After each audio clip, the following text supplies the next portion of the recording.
Estamos entrando ao vivo. Não estou conseguindo. É que ele demora um pouquinho a entrar. Boa noite, somos o Ideia Aeroespacial. Hoje a gente está aqui com a Marta. Oi, Avelar. Já estamos aqui começando as nossas conexões, né? Vocês aguardem um pouquinho, a gente está aguardando o pessoal chegar. Vamos posicionar as câmeras. A Marta está aqui comigo, eu já vou apresentar a Marta.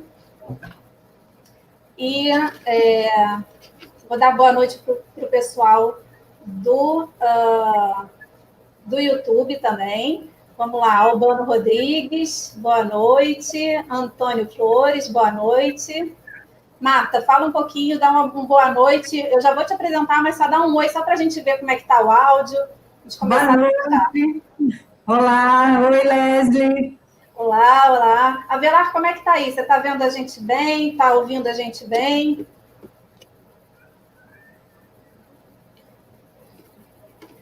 Estou aguardando, hein, vocês me falarem. Como é que está?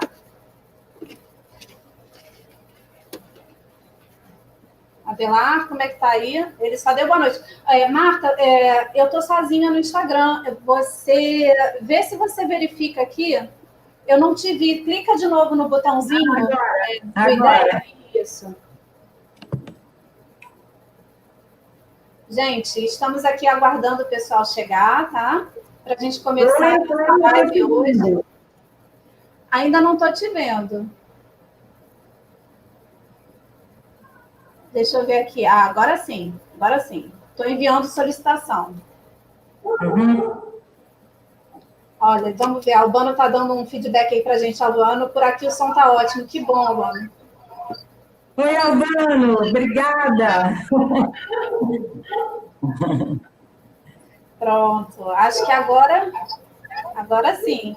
Ah, o Avelar foi lá para o YouTube. Avelar, depois, se você puder, dá uma olhadinha como é que está aí o áudio e o vídeo do YouTube e no Instagram, se você conseguir.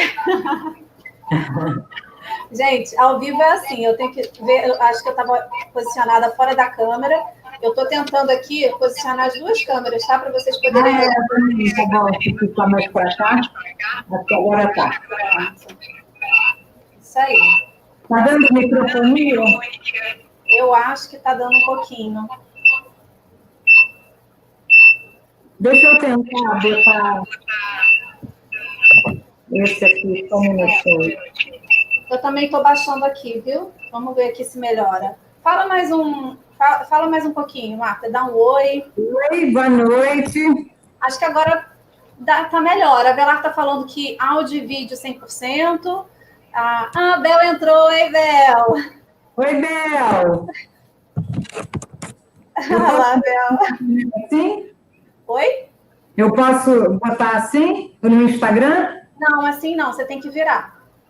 E o problema é que ele conecta embaixo, mas tudo bem, eu vou dar um jeito aqui. Tenta colocar mais no cantinho do computador, que é assim que eu costumo fazer, quando ele tem que botar um fone. Tá bom. Olha, Antônio Flores está falando o seguinte para gente. Por enquanto, por aqui está ok. Está chovendo muito aqui em Vinhedo. Pode ser que caia a conexão. Aqui também o sol hoje foi forte. E eu fiquei pensando nisso. Como é que será a nossa live à noite? Está um calorão aqui. Prenúncio de muitas chuvas. É isso mesmo. Então, gente, tudo testado. Os primeiros minutinhos aguardando o pessoal chegar. Vamos, então... vamos começar, né? Acho que agora já está tudo mais ou menos organizado, né, Marta? As nossas tecnologias. O Avelar falou que está com um pouquinho de eco. Avelar, a gente tentou diminuir aqui, dar uma melhorada, mas vamos ver se a gente consegue seguir a live assim. E qualquer coisa vocês comentem aí, tá bom? Bel está falando aqui, muito sol, mas Martinha para fim de tarde. Obrigada, Bel, legal. Então, gente, vamos falar hoje. Hoje a gente está com a nossa live com a Marta, né? A gente vai conversar um pouco sobre viabilidade financeira para concessões de aeródromos, né? Para quem não conhece a gente, nós somos Ideia Aeroespacial, nós estamos há 12 anos aí nesse setor, nós realizamos planejamento, consultorias e treinamentos em infraestrutura aeroportuária, fatores humanos, meio ambiente e relacionamento urbano, tanto para empresas privadas quanto para entes governamentais. E meu nome é Leslie, né? Eu sou da área de novos negócios e relações institucionais aqui do Ideia. E hoje a gente está com a Marta Correia, que é consultora e parceira aqui do Ideia, não é isso?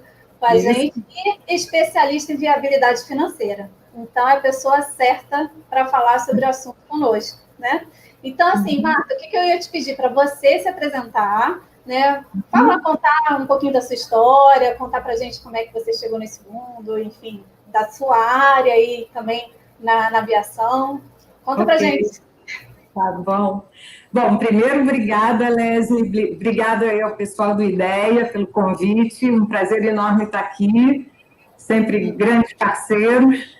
E, bom, eu sou economista, né, me pós-graduei em finanças, sempre trabalhei, quer dizer, a maior parte do tempo eu trabalhei na iniciativa privada, em empresas de médio porte, grande porte, sendo que também trabalhei 14 anos na aviação, eu fui da Varig, e depois trabalhei também por 2 anos e meio a 3 anos na Prefeitura do Rio, focada justamente nessa questão de viabilidade, de análise de viabilidade para identificar projetos que poderiam ser licitados, né, concedidos para iniciativa privada. E eu sempre trabalhei na área de planejamento financeiro, orçamento e análise de investimento também, né? Análise de projetos e tal. E mais recentemente, então, eu estou atuando como consultora, né? Sou consultora e parceira aí de vocês, né? Fazendo análise de viabilidade para concessão de aeródromos, né? E também tem um outro lado de atuação que eu também sou entusiasta, que é a educação financeira pessoal e familiar, né? Eu também dou algumas palestras e consultorias ligadas ao planejamento financeiro pessoal, que é também uma área que eu adoro, que eu tenho, assim, que eu acredito muito, né? Então, eu também me dedico a isso, né? Bacana, bacana. Então, vamos começar o assunto mesmo que nos trouxe, né? Hoje, eu queria agradecer aí o Bruno Abreu, que também entrou. Boa noite. Não sei se eu falei, Alfredo Rodrigues também entrou, dando boa noite. Boa noite, sejam todos muito bem-vindos. Hoje a gente está aqui com a Marta Correia, a gente está falando sobre viabilidade financeira para concessões de aeródromos. Então, sem mais delongas, vamos começar o assunto, né? Sim, vamos lá. Primeira pergunta. Eu trouxe uma listinha aqui de perguntas para você, Marta. Vamos lá. Para começar, eu queria ver se você podia explicar para a gente, primeiro, o que é uma outorga e, assim, em linhas gerais, como se determina o valor da outorga de um aeródromo, por exemplo. Tá. Bom, uma outorga é o direito que um concedente público dá para um interessado privado, né, através de uma licitação, para ele gerir e explorar economicamente um empreendimento por um determinado período, tá? Isso não é indefinido, não. Por um dado período que é determinado até mesmo nas análises que são feitas previamente, porque o que acontece? Normalmente, esse poder público ele tem interesse em oferecer uma boa qualidade, né, de serviço e tal para a população como um todo, mas quer se desonerar de um investimento, de uns custos e tal. Então, busca uma parceria, digamos assim, através de um interessado privado, né? Só que, justamente para esses interessados, né, nessa licitação, nessa parceria, né, para eles acontecerem, para eles se interessarem por esse negócio, esse poder público normalmente faz previamente uma análise desse negócio, dos investimentos que são necessários, das receitas potenciais, dos custos potenciais, para ver, para determinar, né, definir qual o potencial de retorno, né, de resultado que esse negócio é possível de dar, e aí, então, oferecer isso por meio de uma licitação para os interessados, né, que porventura aparecerem, né, para essa licitação, né? Então, por isso é feita previamente uma análise de viabilidade, como nós chamamos, né, uma análise financeira, em que é determinado justamente na realidade, isso não passa de um fluxo de caixa por esse tempo, por esse período de concessão, é feito um fluxo de caixa desse projeto, identificando as receitas, os custos, os investimentos, e aí, então, através dos indicadores cabíveis, né, financeiros, é determinado qual é o potencial de retorno disso. E aí, com base nesse potencial de retorno, é definido o valor de outorga, né, o piso de outorga, né, para a licitação. Então, tudo começa com uma análise de viabilidade, uma análise bem financeira, né, que é desenvolvida ainda pelo setor público, né, enfim, por algum parceiro, né, que desenvolva isso, né. Bacana, bacana. Deixa eu dar boa noite aqui, o Coronel Alisson acabou de entrar aqui, boa noite. Boa noite. Boa noite, sejam todos muito bem-vindos. Hoje a gente está aqui com a Marta Correia, falando sobre viabilidade financeira para concessões de aeródromos. Então, eu vou para a minha próxima pergunta, Marta. Por que fazer uma viabilidade financeira? Qual a importância dela numa concessão de um aeródromo ou, assim, em outro projeto, né? Que a gente sabe que não é só em aeródromo, né? Bom, a importância é total, né? É a análise base com a qual a gente identifica, né, o potencial de retorno de um projeto, né, para justamente ver a possibilidade de atrair interessados nessa concessão, nessa licitação, né? Então, a gente monta uma análise de viabilidade, que é uma análise extremamente técnica, extremamente financeira, né? Em que a gente busca esmiuçar mesmo todas as fontes de receita, todos os custos, e isso por todo o período do possível contrato, né, da concessão, para que a gente consiga chegar a esse valor piso mínimo de outorga. Então, é fundamental ter essa análise. E esse documento, essa análise que é desenvolvida, ela é, inclusive, depois oferecida para os interessados na licitação, para que eles vejam as premissas, né, os dados que foram considerados e tudo mais, para que eles, enfim, avaliem, né, o seu interesse nessa concessão, né? Então, assim, eu diria que é fundamental ter uma análise, né, de viabilidade para qualquer concessão, né, e não só de aeródromos, mas, enfim, de tudo, né, de qualquer... na prefeitura, por exemplo, nossa, a gente estudava indicadores de logradouros, né, era uma coisa que a prefeitura deveria fazer, mas ela concedeu, né, através de uma licitação, isso para um interessado que desenvolveu esse investimento, né, e, enfim, é como acontece, né, mas tudo começa com uma análise de viabilidade, né. Nossa, muito bacana. E, assim, quais são os insumos, as informações que são necessárias para fazer uma análise de viabilidade financeira, né? Como é que é isso? O que se dá? Olha, bom, são muitas informações. Normalmente, essa análise, ela não é feita só pela pessoa financeira. Aliás, a pessoa financeira, teoricamente, é o fim de linha na história toda, né? Apesar do que...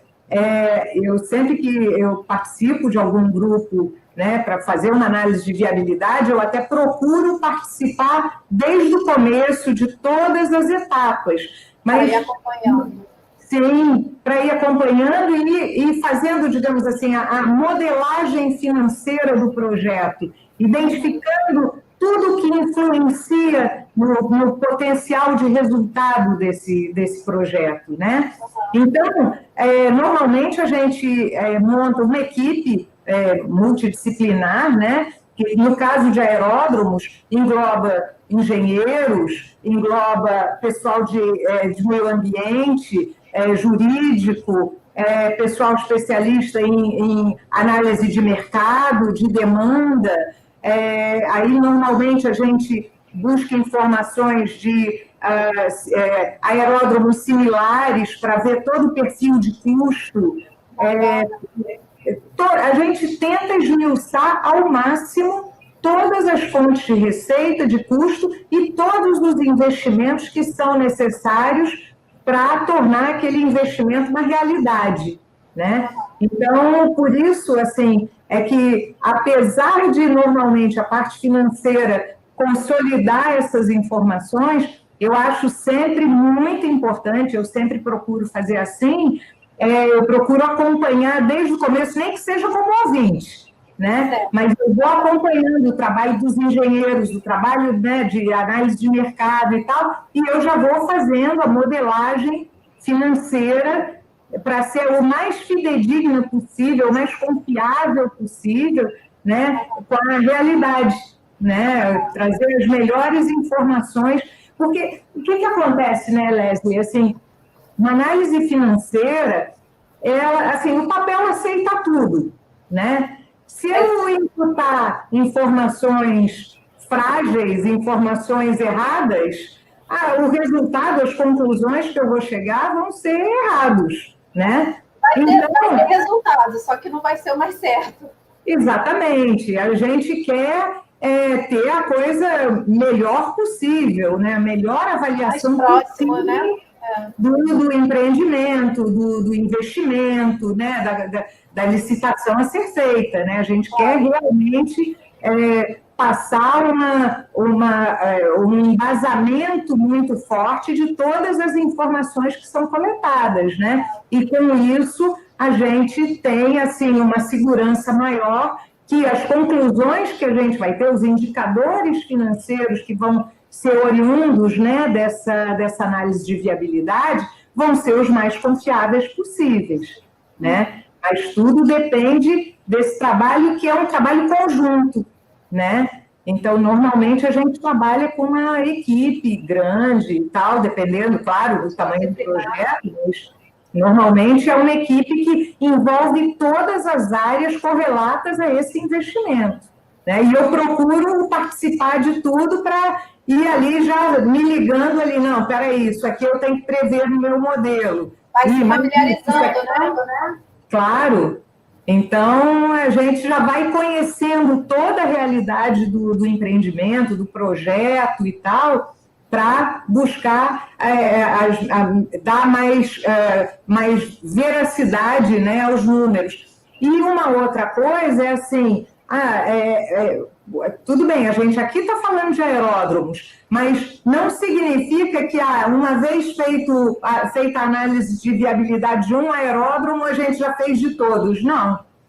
Cada aeródromo tem a sua particularidade, né? Cada um aeroporto aqui no Rio, um heliporto, não sei, em algum outro estado, cada um vai ter a sua realidade de custos, de receita, vai ter, mesmo se você comparar aeroportos, cada um pode ter variações nas suas realidades de custo e de receita, né? Então, não tem assim uma receita de bolo única, né? Você tem até parâmetros que são comuns, sem dúvida, mas você tem que estar antenado assim para ver se realmente você vai ter captado todas as informações relevantes para aquela análise, né? É super importante isso. E você... de insumos, quer dizer, você me perguntou, né? Tem, então, os investimentos, as receitas, os custos, todos desses levantamentos, mas eu também acho que um insumo muito importante nesse tipo de análise é até mesmo um levantamento de dados históricos, porque a gente aprende com o passado, muitas vezes, a sazonalidade de uma receita, né? A sazonalidade de um custo, né?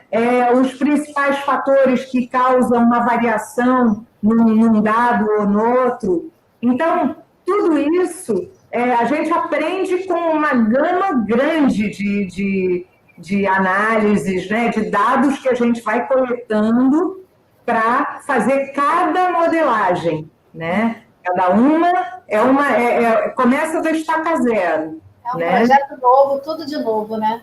Sim, normalmente sempre a gente encontra particularidades e tal, então não dá para ir com uma imagem de que, não, já fiz uma, está aqui, é só mudar aqui um pouquinho a regra. Não, tem que prestar bem atenção em todo o modelo de negócio, né? E toda a realidade, o contexto em que aquele aeródromo se insere, né? Isso é muito importante. Super, super interessante isso. Agora, peraí, antes de eu fazer minha próxima pergunta, deixa eu só dar um olá aqui. Pessoal do Instagram, Andréa Nascimento, eu não sei se eu perdi mais alguém aqui. MP3 Oliveira, é isso? Acho que é. Boa noite a todos. Se eu perdi alguém. E no YouTube aqui, André Leiva, boa noite desde Santiago, no Chile. Obrigada, boa noite. Estamos André, boa noite. Telespectadores internacionais também aqui. Muito bacana. Obrigada aí, gente, pela audiência. Hoje a gente está conversando aqui com a Marta Correia sobre viabilidade financeira para concessões de aeródromos. Quem está chegando agora. Marta, como é que está a sua câmera? Estou conversando com você e tá tão bom, tá? Porque eu nem percebi. O seu celular, você consegue ficar um pouquinho mais centralizada para ele ou vai ficar difícil? Só o celular. Isso, só um pouquinho, se você conseguir, tá? Tá. Eu acho que... Vou ajustar aqui só para melhorar um pouquinho para o pessoal do Insta. Isso. Tá bom. Tá, aí você só senta um pouquinho mais para sua esquerda na cadeira. Para no YouTube também. Perfeito. Gente, agora não nos mexemos mais, né? A gente para e fica... Boa noite, Flávio Moreno, boa noite. Bel foi lá para o YouTube, boa noite. Bel está falando aqui, olha, Marta dá aula com sorriso, muito bom.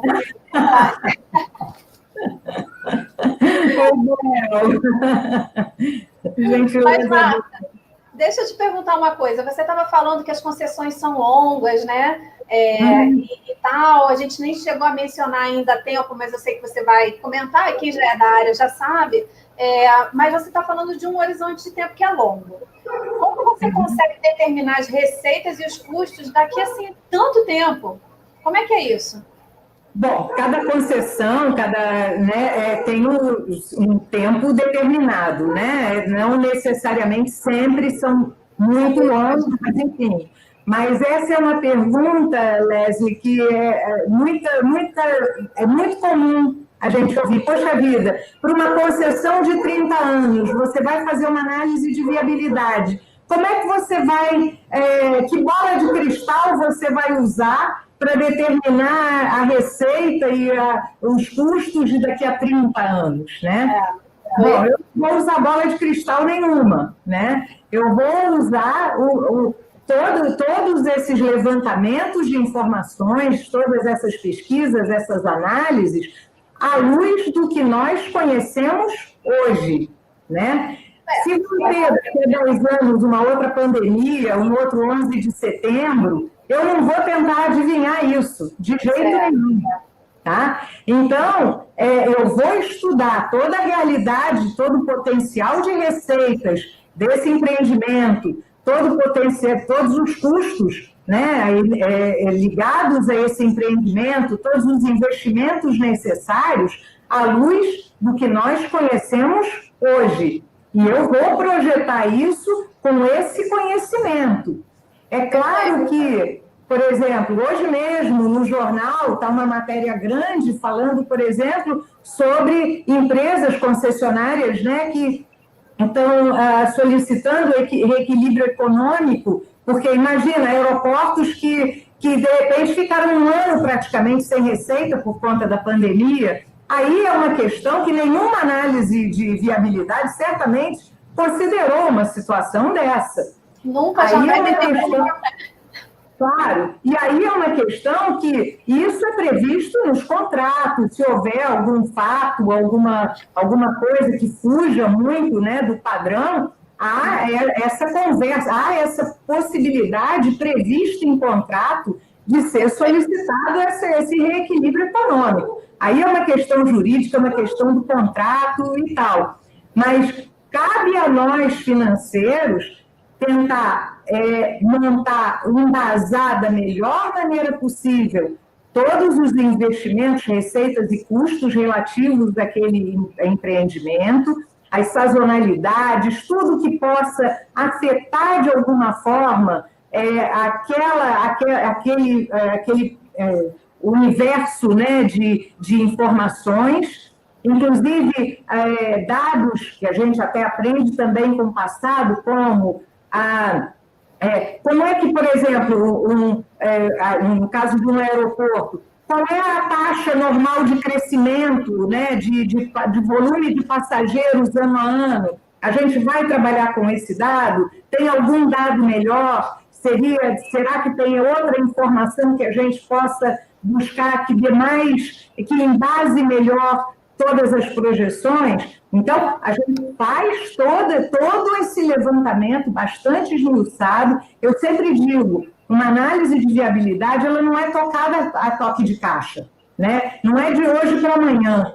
É um trabalho estudado, discutido, levantado. Normalmente, a gente vai a campo, né, para conhecer a realidade daquele aeródromo, daquele lugar, é o contexto onde ele se insere, para ver, tem aeródromos que você é líquido e certo que você vai poder botar, por exemplo, uma lanchonete no estacionamento, tem outros que isso já não é tão cabível, enfim, então tudo isso você tem que entender todo o contexto e modelar para aquele lugar, né? Fazer para aquele aeródromo, né?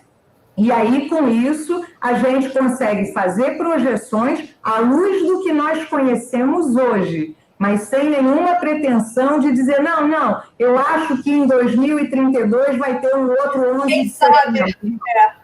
Não vou tentar adivinhar nada disso. Realmente não dá e tem que deixar isso para essas situações. Mas assim. Você sabe, Leslie, que isso daí gera muita discussão, muito debate com relação à análise de viabilidade. Tem muita gente que até questiona muito, poxa, mas vale a pena fazer uma análise de viabilidade? Assim, né? Será que... Só que o que de melhor nós podemos fazer é conhecer a fundo todos os fatores e tudo que possa afetar os resultados, o desempenho econômico-financeiro daquele empreendimento. Isso é o que de melhor nós podemos fazer, né? Claro. E depois, até ajustando dados, depois, né, quando entra no mundo real, pegar a partir... Isso é muito interessante, né? Depois aproveitar isso, né? Com certeza. Com certeza. Né? Então, a gente estava falando, né? Eu acho que eu nem te perguntei isso. Quais são os indicadores que são envolvidos?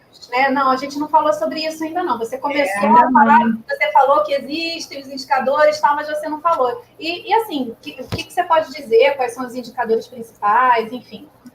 Numa análise de viabilidade, normalmente a gente tem 3 indicadores que são fundamentais, que são sempre o resultado, né, o que a gente fica ávido, né, para depreender a partir de todo o estudo que foi feito, né? Então, bem entendido, quer dizer, a análise de viabilidade é um fluxo de caixa né? Nós montamos um fluxo de caixa com todas as receitas, investimentos e custos, e também tem um outro dado, que é o custo de capital. Vou falar sobre isso daqui a pouquinho. Vou explicar um pouquinho sobre isso. Mas, a partir dessas informações, a gente tira 3 indicadores que são, assim, os indicadores-chave de uma análise de viabilidade, que é o chamado VPL, a taxa interna de retorno e o payback. VPL é o valor presente líquido, muita gente usa a sigla em inglês, né, o NPV, né, Present Value, né, que é um indicador monetário, é assim, em última análise, quanto de dinheiro vem para o bolso do investidor se tudo isso aqui acontecer, né? Ele vai ganhar dinheiro ou ele vai perder dinheiro, né? Se ele aceitar esse investimento e se tudo acontecer conforme está projetado aqui nessa análise, né? Vai ganhar ou vai perder dinheiro? É positivo ou é negativo, né? Então, esse é um indicador-chave, o valor presente líquido, que é um valor monetário, né? E que quanto maior, melhor. Tá? Né? Mais dinheiro no bolso aqui do investidor, né? Um outro indicador que é muito relevante é o payback, né? Digamos, assim, você está querendo investir ali numa franquia de uma loja de chocolate, né? Eu vou botar aqui 100 mil reais que eu vou tirar da caderneta de poupança e vou investir aqui na minha franquia, né? Eu acredito que isso vai trazer retorno, mas em quanto tempo eu vou ver os meus 100 mil reais que eu apliquei ali, que eu investi ali nesse negócio, em quanto tempo vai demorar para eu retornar esses 100 mil reais para a minha caderneta de poupança, né? Esse é o payback, né? Então, é uma unidade de tempo, né? Se você faz análise de viabilidade em meses, o payback vai te... Ih, peraí que meu celular caiu aqui. O payback vai te dar a resposta em meses. Se você faz uma análise de viabilidade em anos, vai te dizer um payback em anos, né? Então, também, quer dizer, no caso do payback, quanto menor esse tempo, melhor, né? Você retorna o seu dinheiro o mais rápido possível, né? Então, é um outro parâmetro, né? Que é um outro indicador que é bastante olhado, né? As pessoas ficam ávidas para saber, nossa, mas em quanto tempo eu recupero o meu dinheiro, né? E o outro indicador, ele é um pouquinho mais difícil ali de explicar, mas vamos aqui tentar, que é a taxa interna de retorno, ou o IRR, da sigla em inglês, que aí é importante eu te explicar o seguinte, dentro dos insumos, né, que eu tinha te falado, existe também o custo de capital. Para eu te explicar o custo de capital, vamos pensar assim, Leslie, digamos que eu tenho aqui uma nota de 100 reais, e eu digo assim para você, olha, Leslie, eu vou te dar essa nota de 100 reais. Eu posso dar essa nota para você hoje ou daqui a 3 meses? Você prefere receber hoje ou daqui a 3 meses? Hoje. Certamente você prefere receber hoje, né? Mesmo não sendo uma pessoa financeira, você certamente, por alguma intuição, você vai pensar assim, peraí, se eu receber logo, eu vou poder aplicar esse dinheiro, ou eu vou poder consumir com esse dinheiro, né? Ou então, o que eu posso consumir hoje com esse dinheiro, daqui a 3 meses, vai que tem uma inflação alta e esse dinheiro esteja valendo menos, né? Ou ainda você pode intuir, sem querer, pensar assim uma outra coisa. Vai que a Marta é meio maluca, daqui a 3 meses ela esqueça que... Ela desiste. Né? O nome que a gente dá a isso em finanças é risco. Né? É o risco de eu não cumprir o prometido, de eu fugir com o dinheiro, de eu não ter o dinheiro para te entregar, né? Então, por tudo isso, intuitivamente você concluiu logo, não, peraí, eu prefiro que você me entregue esse dinheiro o mais rápido possível, né? Exatamente. Isso, em finanças, existe o que é um pano de fundo nas finanças, que é o conceito de valor do dinheiro no tempo, tá? Que diz assim, um dinheiro hoje vale mais do que esse dinheiro amanhã. Eu estou falando de valor. A nota de R$100 é a mesma. Certo. Mas em termos de valor, seja pela inflação, seja por esse risco, a gente atribui mais valor a essa nota hoje do que amanhã, né? Isso aí. Então, como eu disse para você, que uma análise de viabilidade nada mais é do que um fluxo de caixa projetado por, digamos, 30 anos, digamos, né? Se for uma concessão, um aeródromo, né? Uma concessão de 30 anos, então eu estou fazendo aqui um fluxo de caixa estendido aqui de um período longo, e eu estou assumindo que o valor do dinheiro ele é diferente dependendo do tempo, eu tenho que usar um balizador que equacione tudo isso em termos de... Né? Em termos desse valor da moeda, né?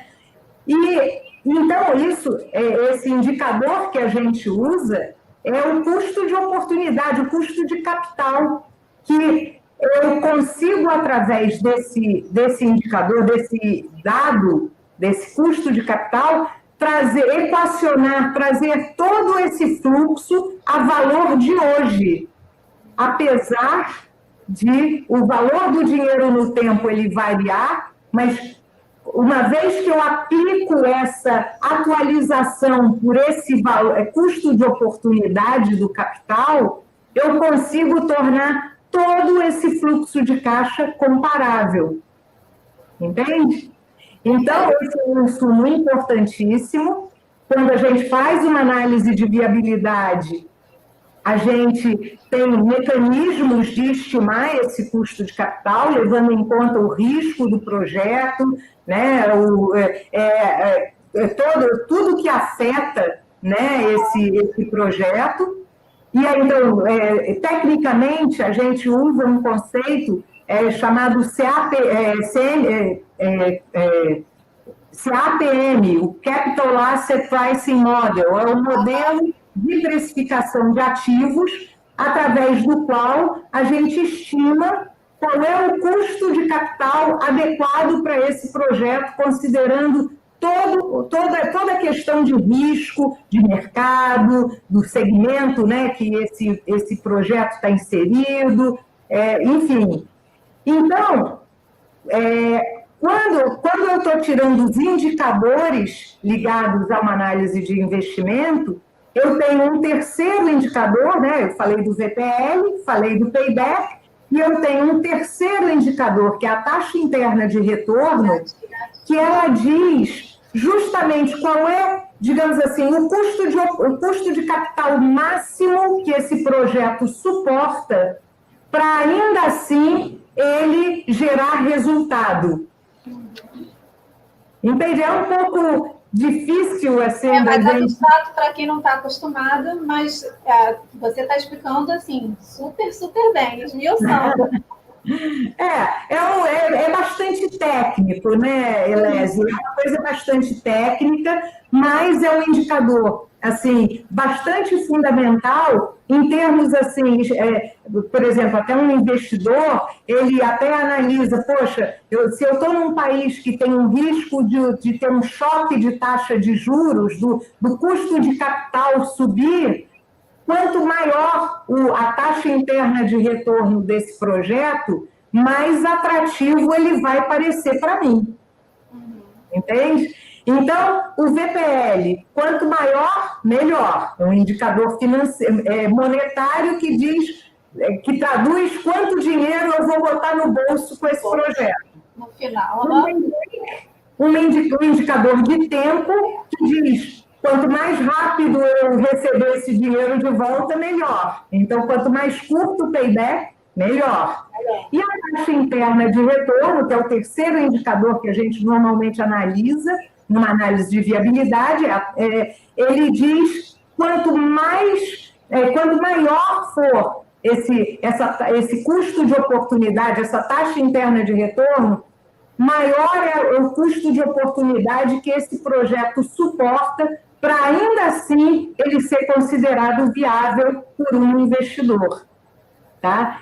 Então, é bastante técnico, não tenho dúvida. A ideia aqui não é ser tão precisa assim, né, nas informações, eu acho que é só ter um panorama de que, com um fluxo de caixa bem montado, eu tiro 3 indicadores que, cada um à sua maneira, me passa uma informação bastante relevante para a gente avaliar a viabilidade desse projeto. Né? E são indicadores universais, quer dizer, o mundo trabalha, né, com esses indicadores, com CAPM, né, com essa metodologia de traçar um fluxo de caixa, enfim. Fica muito mais fácil, né? Porque, enfim, hoje em dia são concessões que acontecem com empresas de todo lugar, né? Sim, normalmente, inclusive, quando a gente faz uma análise de viabilidade, a gente até faz essa análise, até na hora de analisar esse indicador, esse índice, né, o CAPM, o custo de oportunidade, o custo de capital, a gente faz essa análise sob a ótica de um investidor internacional. Então, por exemplo, a gente agrega nesse custo de capital, inclusive, o risco Brasil, por exemplo. Olha, tá vendo? Faz parte desse modelo do CAPM, né? Desse modelo de precificação de ativos. Né? Justamente, o investidor internacional está farejando investimento no mundo todo. Né? Então, ele pode querer investir, como acontece, né? Uma empresa chinesa vir investir no aeroporto brasileiro, aqui do Rio de Janeiro, ou né, de um outro local, né, de Viracopos, ou de Congonhas, enfim. Então, a gente olha sempre, faz essa análise sob a ótica de um investidor internacional, e aí a gente considera nesse modelo, inclusive, por exemplo, o risco Brasil. Ele faz parte ele compõe esse custo, esse cálculo, né? E é bom porque é isso que você falou, né? Esses são os principais indicadores, com certeza existem muitos mais indicadores, mas esses são os principais, e é uma linguagem universal, então todo mundo se fala, né? É uma forma que fica mais fácil, né? Padronizada, né? É uma coisa de conhecimento disseminado, né? Enfim. Exatamente. Sim. Fica transparente, né? Fica transparente e que ele se adapta a qualquer investimento, não só aeródromos, né? Sim. Mas, eu quero abrir uma loja de roupa, eu quero abrir uma sorveteria, eu quero, né? Quando você estava falando lá atrás no início da entrevista sobre a importância, eu fiquei pensando nisso. Isso não é só, a gente está falando de aeródromos porque é a nossa área, né? Mas para qualquer investimento, de repente, é realmente fundamental que se faça uma análise de viabilidade financeira, né? Sem dúvida. Você saber mais ou menos onde você está pisando. Você não vai saber se vai ter uma pandemia por aí, mas você sabe, em condições normais, eu não sei se esse é o termo correto, se eu posso falar isso, mas seria isso, né? Sim, com certeza, com certeza. Por isso é tão importante fazer essa análise, né? E aí eu até puxo aqui um pouquinho a sardinha aqui para o lado da educação financeira pessoal. A gente até sempre recomenda muito, quando a pessoa está pensando em fazer um investimento, por menor que seja, um investimento, né? Eu quero abrir uma sorveteria, eu quero abrir um salão de cabeleireiro. Poxa, vamos fazer essa análise de viabilidade, vamos ver, até para conhecer melhor a realidade desse empreendimento, porque muitas vezes a pessoa, quando está querendo fazer um investimento, né, desse tipo, a pessoa está meio que novata ainda na área, e a análise de viabilidade ela ajuda você até a conhecer melhor o mercado, né, daqui aquele negócio está inserido, com certeza. Claro, as sazonalidades, o que afeta, por que um mês tem mais demanda do que outro, por que um mês está mais passível de gerar um resultado positivo do que outro, enfim. Algo que eu acho que ajuda até o empreendedor a ter mais intimidade com o próximo negócio, né? Se ele não for da área, obviamente. Não tem dúvida disso. A gente bate muito nessa tecla seja em empresas, seja na educação financeira pessoal, seja em concessões públicas, né? Sem sombra de dúvida. Esse trabalho, claro, né? Eu sou aqui entusiasta disso, mas não é só por gostar desse trabalho, mas eu acho que realmente ele é fundamental para a gente saber onde é que a gente está pisando. E muitas vezes também tem um outro detalhe, né?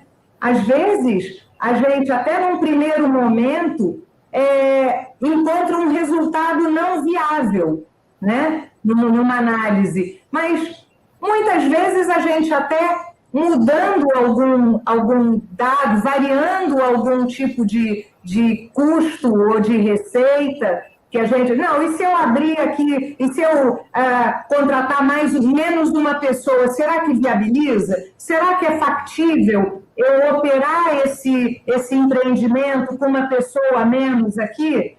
Às vezes é possível, e isso é suficiente para você gerar uma rentabilidade, para você viabilizar um negócio. Né? Super interessante isso, né? Acho que também para a área de concessões também, né? Talvez, em vez de um projeto determinado, você falou de lojas, né? Em aeroportos, enfim, aí você substitui um negócio por outro e, de repente, isso se torna viável, né? Sim. Muito bacana. Olha, eu estou com a pergunta da... O negócio até viabilizar muitas vezes, né? Com certeza. Às vezes não tem jeito, né, Marta? Deve ter uma outra vez que, infelizmente, lamento. Vamos... diz, não. Aí a gente faz um papo para outra live, a gente fala sobre escolha de novos sítios aeroportuários, enfim. Não é? Mas vamos lá, vamos continuar aqui. Olha, a Bel deixou uma pergunta aqui, que é sobre periodicidade para atualização. Que a gente quase tocou nesse assunto, você pincelou, mas vamos deixar essa pergunta para daqui a pouco? Vamos continuar aqui, mais que eu já tinha aqui feito? Bel, segura um pouquinho que a gente já vai falar sobre isso, tá? Então, a gente já falou dos indicadores, né? E a outra pergunta que eu tinha preparado aqui para você é o seguinte: o que leva o interessado na concessão a avaliar que vale mais a pena investir o dinheiro dele nessa concessão ao invés de outro investimento?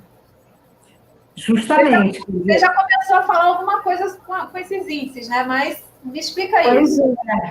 Pois é, justamente.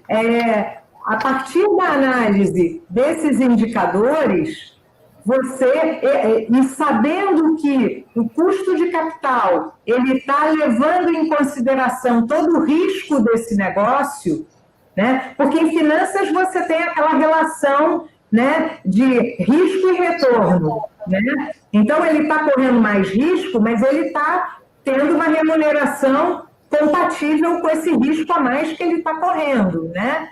Pelo modelo CAPM, isso eu estou afirmando isso, tá?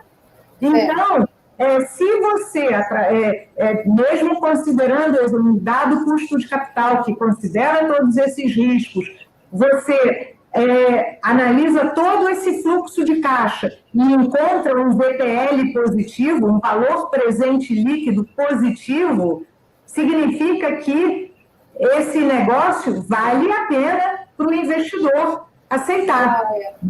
Então, se ele tem 2 projetos de risco comparável e um está dando um VPL de X e o outro é um VPL de 2X, e ele só tem dinheiro para investir em um dos 2 negócios, realmente ele vai preferir o de 2X.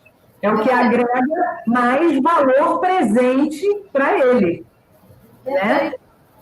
Então, ele tem comparação para fazer. Uma boa análise de viabilidade, ele tem essa possibilidade de comparar esses investimentos diferentes. Né? Perfeito. Nossa, com certeza. Então, outra pergunta que eu tinha preparado aqui para você: os interessados na concessão recebem informações detalhadas sobre as premissas adotadas? Como é que é isso? Sim, isso é fundamental, isso é fundamental. Sempre, quando a gente está fazendo todo o processo, né, de análise de viabilidade e tal, todos os estudos, a gente faz um livro, na realidade, com todas as premissas, com tudo que deu, todo o embasamento de tudo que foi considerado na análise. Porque aquilo, né, Leslie, digamos, você tem um mesmo aeródromo, tá? Se eu fizer análise de viabilidade e um colega meu fizer a mesma análise de viabilidade, pode acontecer de eu encontrar um resultado e um colega encontrar um número diferente. Se eu sou uma pessoa mais arrojada e o colega é uma pessoa mais conservadora, ele vai considerar umas premissas de receita mais conservadoras. Né? Então, tem também um pouquinho a calibragem, né, desse perfil até de quem está fazendo essa análise. Não, peraí, eu vou considerar uma coisa um pouquinho mais ousada, ou um pouco menos, mas tudo isso a gente relata, né, é bem destrinchado, como é que se chegou a cada premissa dessa, bem destrinchado no livro, né, que acompanha uma análise de viabilidade, para que justamente os interessados nessa concessão, eles chequem como é que cada premissa foi elaborada, foi determinada. Né? Até para o próprio esse interessado ele avaliar, não, peraí, eu não concordo muito com essa premissa. Eu acho que deve ter sido um pouco mais conservador, ou então um pouco menos. Né? Enfim, então, sempre a gente disponibiliza toda a memória de cálculo, todo o embasamento de tudo que compôs aqueles dados que estão sendo considerados na análise. Tá? Isso é fundamental, isso é bastante importante, né? Que seja feito. Eu vou só acender aqui a luz, que eu estou vendo que está ficando escuro. Né? Pronto, acendi aqui a luz. Oh, melhorou, é verdade. Eu já estava aqui com a luz bem forte aqui, eu não vou precisar mexer, mas agora já tá ficando escuro. Então,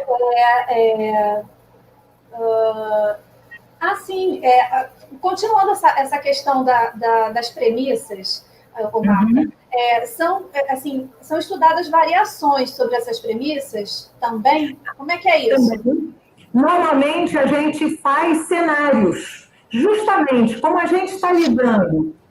Poxa, quando a gente faz uma concessão, uma análise de viabilidade de um aeródromo, a gente está lidando com um prazo muito longo, com muitas premissas, com muitas variáveis, né, com muita coisa influenciando ali aquele resultado. Normalmente, a gente também traça cenários. Um cenário mais otimista, um cenário mediano, um cenário mais pessimista, até o que nós chamamos de análise de estresse. Né? A gente estressa as premissas até para ver até onde o resultado positivo, o VTL positivo, se suporta positivo. Entendi, perfeito. Né? Então, mas normalmente quando a gente entrega uma análise de viabilidade, né, para uma concessão, né, quando está se estudando aí alguma concessão, a gente apresenta dados de cenários diferentes, de pelo menos uns 2 ou 3 cenários diferentes, para testar justamente esse resultado, né, esses indicadores à luz dessa variação dessas premissas que estão sendo adotadas. Né? Super interessante. Então, a gente tem 2 coisas, né? Tem a avaliação de quem está executando, né, a atividade, né? Que pode ter um perfil mais arrojado ou mais conservador, como você falou, e tem esses cenários que cada um dos profissionais vai realizar, vai entregar vários cenários para que a pessoa possa, né, para que as empresas avaliar. possam avaliar. Isso. Super bacana isso que você está explicando.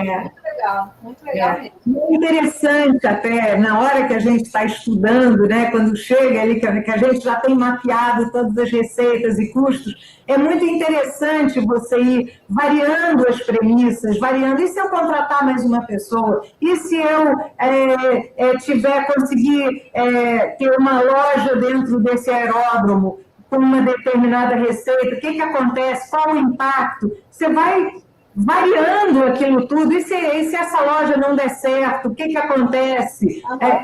Enfim, né, mudando as fontes de receitas, os custos, o que vai acontecendo com os resultados? Né? São milhares de possibilidades, né? Porque até dentro dos negócios mesmo que você está falando, às vezes existem outras possibilidades. Esse negócio é melhor do que aquele. Aí é uma análise dentro da análise, né? Sim, sem dúvida, sem dúvida. Não, é um trabalho muito interessante. É muito trabalhoso, mas é um trabalho muito interessante, sim. Muito trabalho duro, isso é fato, né? Isso é certo, né?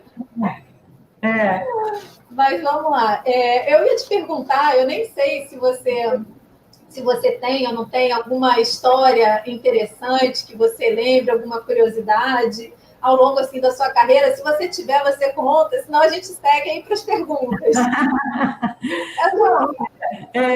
Até uma coisa, eu ia até comentar há pouco, mas eu vou comentar então agora.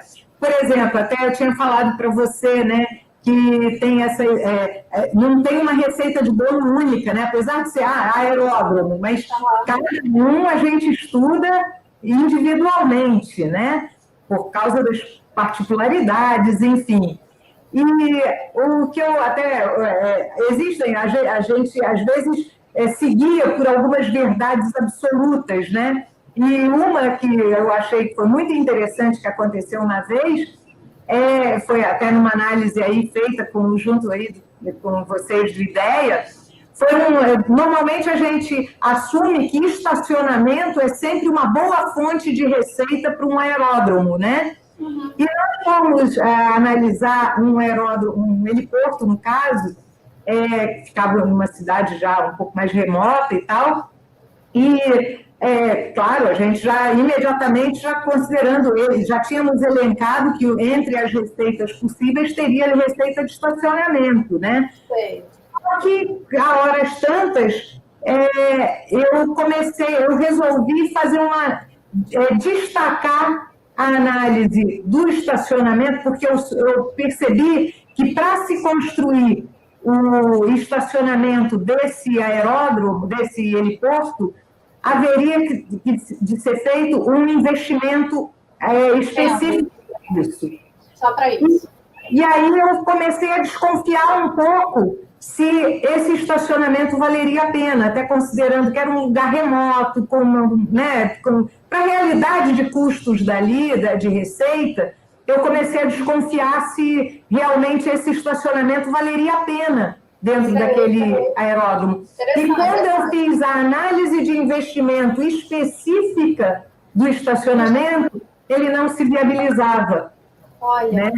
Então, você vê como é que não dá para a gente assumir verdades absolutas. Né? Tem que questionar cada etapa, né?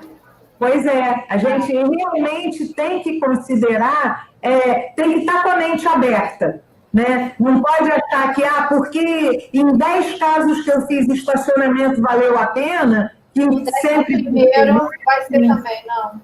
Né? Então, tem essas situações, isso acontece muito, por isso, eu repito muito isso, não dá para se fazer uma análise de viabilidade já com verdades absolutas na cabeça. Né? A gente tem que sempre ter um pouquinho desconfiar um pouquinho dessas verdades, né? Agora, mas ao mesmo tempo que eu estou falando, você me perguntou, né, sobre alguns casos. Eu também tenho um caso que foi muito engraçado que aconteceu, até falando dessa análise que eu fiz com o pessoal do IDEA, justamente nesse heliporto, aconteceu uma situação que foi muito engraçada. Que nós fomos fazer a visita, né, de campo, né, que eu sempre gosto de conhecer, né, então eu sempre vou junto para antes de começar a fazer a modelagem. Então, quando nós estávamos agendando, né, a nossa visita técnica, né, para esse heliporto, o responsável, né, o gerente lá do heliporto, ele nos diz, olha, podem vir no dia tal e tal, mas venham de bota. A gente, como assim, venham de bota? O lugar é quente, a beça, como assim? Mas tudo bem, ele está falando, todo mundo levou suas botas, né? Um calor danado, a gente desceu do carro, bom, vamos botar as botas. Ele disse que para entrar no heliporto tem que ser de bota. Aí, no que eu estou me dirigindo ali para a entrada do heliporto, vem o segurança, sai daí. O que houve? A senhora não viu? A senhora já ia pisando numa cobra. Aqui o lugar é cheio de cobras. Gente, por isso a bota. Nós passamos 2 dias lá, eu acho que a gente até dormiu, todo mundo dormiu de bota, entendeu? De tanto medo. Eu nunca fiz uma análise de viabilidade com tanto medo.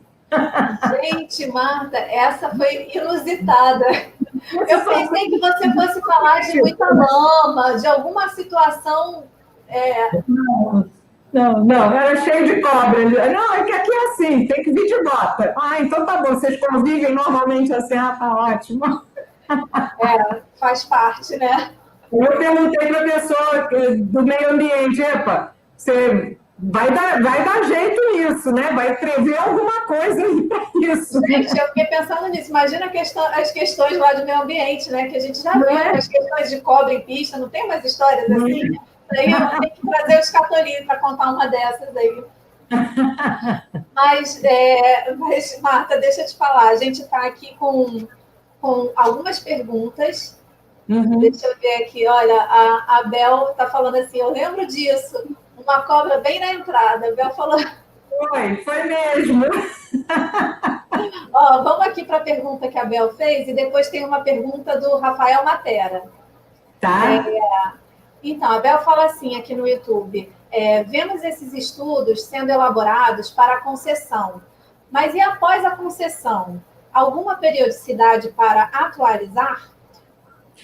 Bom, o contrato pode até prever isso, mas isso não é uma regra, né? Uma vez feita a concessão e acertado aí todos os termos, né, dentro do contrato, aí é uma coisa específica de cada contrato.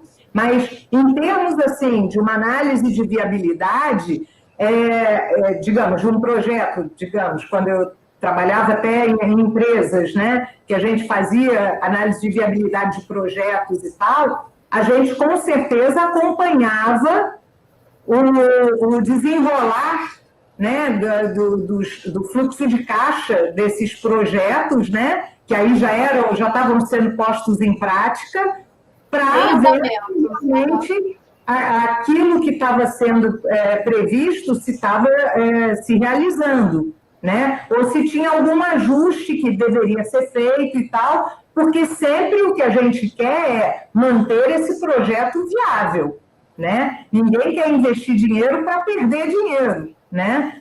Então, mas assim, especificamente, no caso de uma concessão de um aeródromo, aí isso depende claro que o interessado que ganhou a licitação, que está agora tocando, né, o seu aeródromo, ele com certeza vai fazer análises periódicas do desempenho, né, das receitas, dos custos, né, de todos os desembolsos relativos àquele projeto. Sem sombra de dúvida, esse investidor com certeza vai acompanhar isso na unha, né? Mas aí a periodicidade disso aí fica a critério desse concessor, né? Desse investidor, né, no caso. Que é o caso, como você falou, que você trabalhou numa empresa e você fazia nessa empresa o acompanhamento devia ser, sei lá, diário, mensal, etc., com relatórios trimestrais, enfim, né? Com certeza a gente fazia acompanhamentos mensais, trimestrais, para ver se tudo estava acontecendo dentro ali daquele previsto e para ver se tinha algum ajuste, alguma coisa assim que possível, né? Sugestões de mudança, né? De adequação, né? E também até à luz de fatos novos que vão acontecendo. A realidade é dinâmica, né, Leslie? Então, agora deve estar todo mundo revendo tudo. Tudo, sem dúvida, sem dúvida. Então, é claro que tem, né? A gente falou de reequilíbrio econômico, claro que tem isso, mas com certeza tem toda uma onda aí de reprojeções a serem feitas à luz de tudo isso que a gente passou. Né? Exatamente. Aliás, né? Ainda está passando, né? Ainda estamos passando, exatamente. E, independente disso, agora as consequências ficam e as pessoas vão ter que se reorganizar, as empresas, né? Sim, sim, sem dúvida. Então, essas reanálises são fundamentais, sem dúvida, né? Mas, de novo, a análise de viabilidade serve como um balizador, né? Para que a pessoa para essa tomada de decisão, né? Em princípio, não é isso? E que consiga rentabilizar sempre o seu investimento, né? Esse é o foco, né? Olha, Martinha, a gente já está com mais de 1 hora de live. Eu não vou desligar o Instagram, tá? Normalmente, o Instagram, ele deixa a live até 1 hora e, de repente, ele cai. Mas a gente já teve experiência aqui que rolou da live continuar. Então, vamos manter, vamos continuar. E qualquer coisa, pessoal, do Instagram, se cair por um acaso, eu vou salvar a live, vocês correm lá para o YouTube e a gente está conversando no YouTube. Tá, vamos aqui para a pergunta do Rafael. O Rafael falou, no final ele diz assim, obrigado e desculpa a mensagem imensa. Imagina, Rafael, a gente adora a pergunta. Vamos lá. Vou ler aqui para vocês. O Rafael fala assim, boa noite para todos. Tenho sempre uma impressão que no Brasil, os negócios relacionados a investimentos aeroportuários, fica faltando aquele famoso ditado clássico do Garrincha. Aí ele abre aspas, o senhor já combinou com os russos? Fecha aspas. Brincadeiras à parte, não falta uma participação mais ativa das companhias aéreas, pois se existe alguém que sabe de previsão de demanda, são elas. Mas, bom, a gente sempre, quando vai fazer uma análise de viabilidade, a gente tem pessoas especialistas em demanda, né? Não sei, acho que você conhece, né, Leslie, até junto com a equipe aí de IDEA, nós falamos sempre muito com a Kátia Vargas, né? Ela é uma especialista nisso, ela sempre em grupos, né? E fazendo com muita técnica e tal, fazendo todas as projeções de demanda, considerando toda a realidade do aeródromo, da realidade do país, do mercado, enfim. Então, tudo bem, é claro que as empresas aéreas também têm seus especialistas, sem menor sombra de dúvida, né? Mas, na hora que a gente está fazendo uma análise de viabilidade, né, um grupo como o nosso, fazendo uma análise dessas, a gente tem também especialistas em mercado, trabalhando com todas as informações disponíveis para, enfim, buscar a melhor qualidade possível de informações, né? Uhum. A Bel está falando, o Rafael conhece a Kátia também.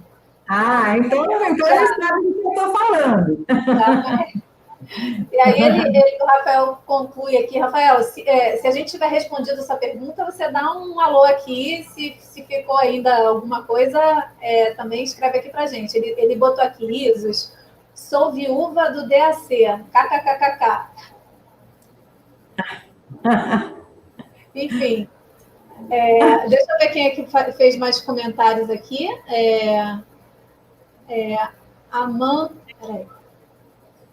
Amandaior entrou. Eu não sei se eu estou falando o nome certo, tá, gente? Alfredo Brabo entrou também. Deu um alô aqui pra gente. Oi, Scatoline também. Eu perdi vários comentários aqui. Maria Luísa. É isso aí. Pronto. Então, Marta, deixa eu te fazer aqui, gente, se vocês quiserem fazer mais alguma pergunta, manda aí para a gente no chat, tá? No YouTube ou aqui no Instagram.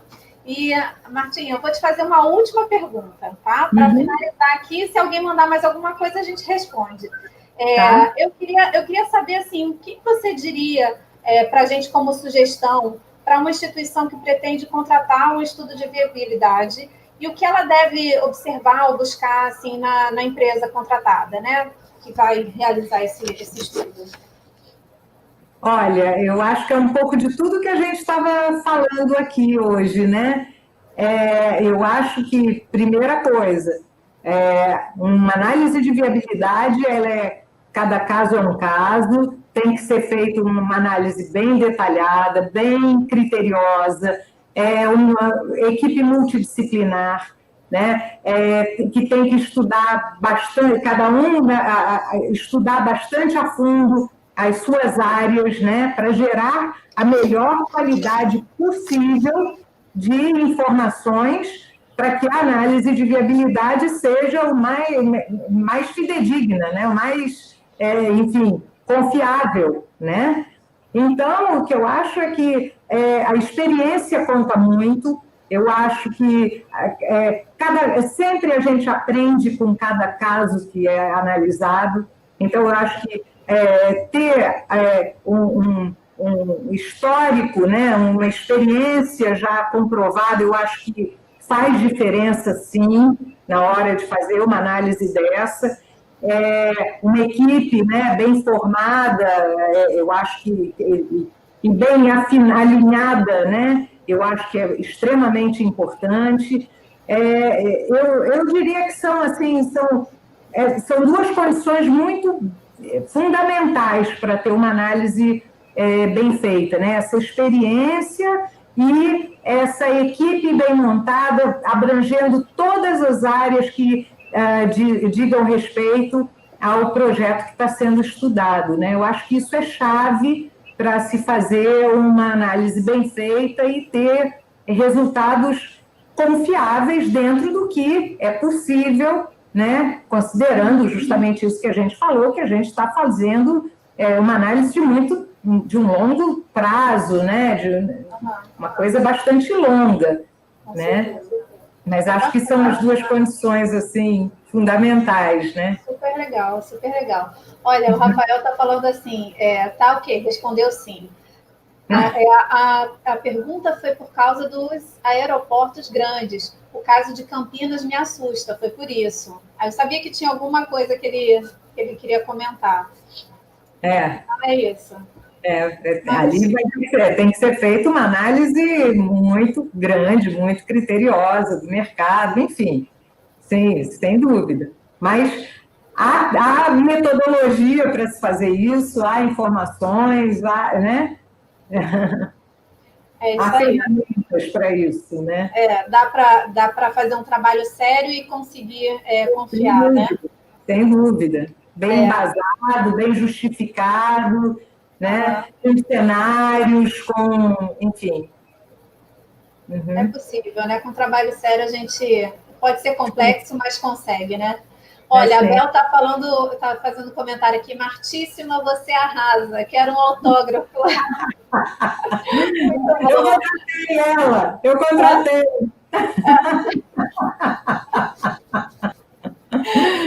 Ai, Bel é fera também. Bel foi sucesso total aqui. Maria Silvia Neves, só acessei agora, Marta tá falando, mas dá para assistir a reprise, viu, Maria Silvia? Dá para assistir tanto no Instagram quanto no YouTube que você tá aí assistindo. Obrigada, Maria Silvia. Alfredo Rodrigues Bravo está perguntando: este estudo de viabilidade também é feito em casos de privatizações? E se sim, é entregue algum dado à empresa que faz a análise por parte do governo? Sim, é feita a análise, sem menor sombra de dúvida.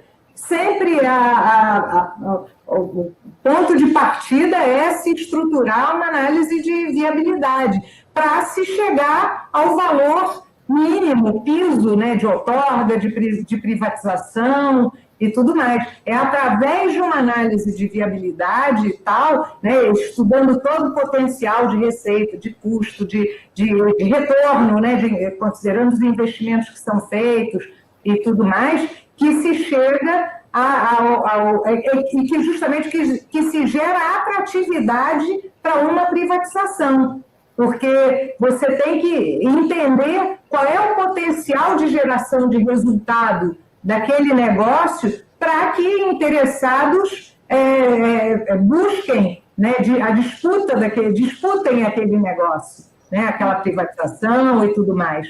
Então, sem sombra de dúvida, tudo isso passa, sim, por uma análise de viabilidade. É claro que, dependendo do negócio, a gente está falando aí de uma coisa enorme, né?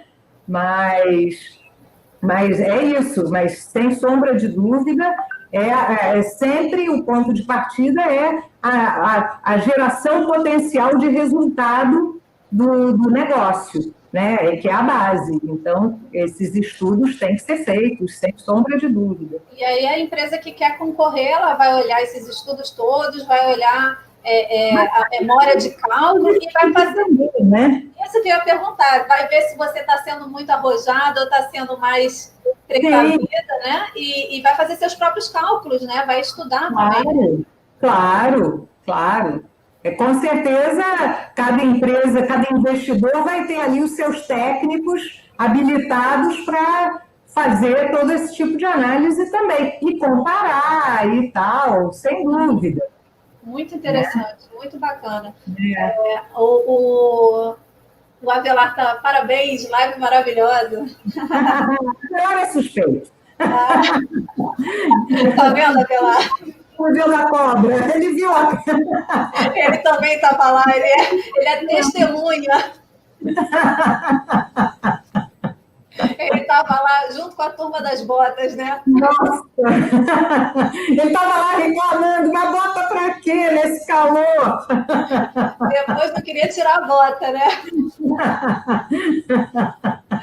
Mas vamos lá. O André Leiva pergunta...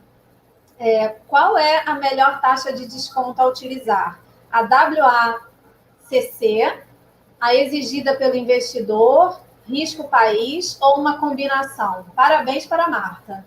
Marta, você viu a pergunta? Você está vendo aí, né? Não sei se eu li da melhor forma. Sim. Olha, aí, Andrés, é uma pergunta, depende, tá? Depende, cada caso é um caso. Porque... Por exemplo, aí depende muito de premissas que a gente vai adotar. O André citou o WACC, Weighted Average Cost of Capital, né? Que é o custo médio ponderado de capital que, digamos, se a gente estava ali falando do custo de capital adequado para descontar todo esse fluxo de caixa, né? O WACC ele faz uma ponderação entre custo de capital próprio e de capital de terceiros, né? Do investidor e capital de terceiros, né? No caso, quando a gente está normalmente, quando a gente faz essas análises de viabilidade de aeródromo, a gente usa como premissa a gente adota como premissa a análise de viabilidade chamada full equity, ou seja, feita apenas com capital próprio, tá? E se ela é apenas com capital próprio, então eu vou usar o custo de capital gerado pela aplicação, digamos assim, determinado pelo custo médio ponderado, pelo CAPM, pelo modelo de precificação de ativos, né? Que considera apenas o custo do capital próprio, tá? Agora, se é um investimento, digamos, eu tenho uma empresa, eu trabalhava lá numa empresa aérea, e eu estou tenho um projeto a ser estudado.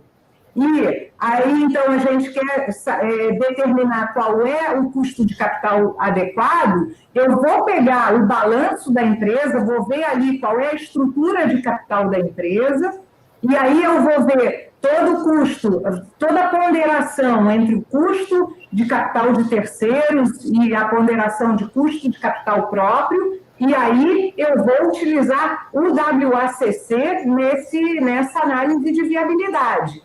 Ainda tem outra situação, por exemplo, digamos que eu estou fazendo um investimento em que existe um benefício fiscal, uma linha de crédito do BNDES, uma coisa assim. Eu vou usar um custo de capital diferenciado, considerando que tem essa linha de crédito que é incentivadora, digamos assim, de um investimento num determinado ramo, num determinado tipo de projeto, enfim. Então, de novo, cada caso é um caso, mas especificamente aqui, quando a gente faz as análises aqui dos aeródromos, normalmente a gente parte dessa premissa do full equity e eu uso o custo de capital gerado pelo CAPM, tá? Porque se aí é full equity, é só capital próprio, então perde o sentido eu usar... se não tem capital de terceiros, eu não vou fazer uma ponderação com zero capital de terceiros, né? É simplesmente o custo do capital próprio que eu obtenho pela fórmula do CAP, pelo modelo CAPM, né? Então, assim, isso também tem essas variações, depende, cada caso é um caso. Claro, mas interessante essa pergunta dele, né? Porque quando você estava me explicando lá no início, que você falou das taxas, né, da TIA, do payback, BPL, você falou só do CAPM, porque já é isso, porque já é o que vocês não estão acostumados a trabalhar. Porque, assim, eu não estou querendo também chegar num nível muito técnico aqui. Não, você já deu bastante. Técnica, né? Mas, como normalmente a gente parte desse princípio, dessa premissa do full equity, né? Então, eu uso o modelo CAPM. Bacana, né? Bacana. Tá jóia, adorei essa pergunta, muito boa. A pergunta do André. André, depois fala para a gente aí se a pergunta foi respondida, enfim. Gente, Marta, eu quero te agradecer essa super aula. Eu nem imaginei que você ainda trouxe conceitos mesmo dos índices, explicou para a gente. Muito bacana. E super legal as histórias também, essas curiosidades são muito interessantes. Eu queria só te agradecer. Agradecer a parceria que você tem aqui com a gente, com a ideia, né? Os trabalhos que a gente já fez, e se Deus quiser, vai ter muito mais trabalho bom. Se Deus quiser. Equipe toda muito querida. É isso. E eu queria passar para vocês o nosso site, né? Quem quiser saber mais sobre o IDEA, é só entrar no www.ideaaeroespacial.org.br. Nós estamos no LinkedIn, segue a gente lá no LinkedIn. Quem gostou, pode dar um like aqui no YouTube, no Instagram, enfim, e compartilhem, porque a gente vai estar aqui toda semana trazendo uma live super interessante nesse setor que a gente adora, que todo mundo é apaixonado. Cada um que vem aqui, eu vejo que é apaixonado por um lado. O Albano está dizendo aqui, ó, não acredito que acabou. Albano, se tiver ainda alguma pergunta, eu estou aqui nos finalmente. Eu estou aqui só fazendo os agradecimentos. Mas a gente combina. Se vocês gostaram, mandem comentários. A gente vê se a Marta gostou. Ela volta aqui de uma outra vez, entendeu? Vamos trazer. Delícia, delícia. E a gente vai trazer outras pessoas. A Marta mencionou a Kátia, a gente já está conversando com a Kátia. E a gente vai estar sempre com algum assunto diferente acerca do que a gente é fã aqui, que é a parte do transporte aéreo, que é que essa galera muito fera assim, domina. Eu sou super fã, super orgulhosa. É um time muito bacana e muito engajado e muito apaixonado pela aviação, não é isso, Marta? Isso mesmo. Marta, se quiser dar seu recado aí final. Manda seu beijo. Obrigada mesmo a toda a equipe aí, muito obrigada. O Avelar está dizendo aqui, mais um. Avelar é suspeito. Não, mas é sério, isso é muito sério. A Bel está dizendo aqui, ó, parabéns, Marta, e ótimo trabalho. É ótimo trabalhar com você. Ah, legal, legal. O Albano está dizendo aqui, muito legal, valeu muito. Então é isso, gente. Olha, semana que vem a gente está aí de volta. Acompanhem aí, a gente vai divulgando, né? Vai dizendo de horário. Provavelmente a gente está fixando um horário aí de quinta-feira às 18 horas, mas qualquer coisa pode deixar que a gente avisa, né? Igual a gente avisou aí a live da Marta, começando, abrindo o ano de 2021 com chave de ouro. Legal, legal. Marta, obrigada. Até a próxima. Só para te explicar, eu vou desligar primeiro aqui no Instagram, depois eu vou desligar no YouTube, mas se você puder, segura um pouquinho aí. Eu desligo no pessoal e a gente se despede, tá bom? Tchau, gente. Obrigada e até a próxima.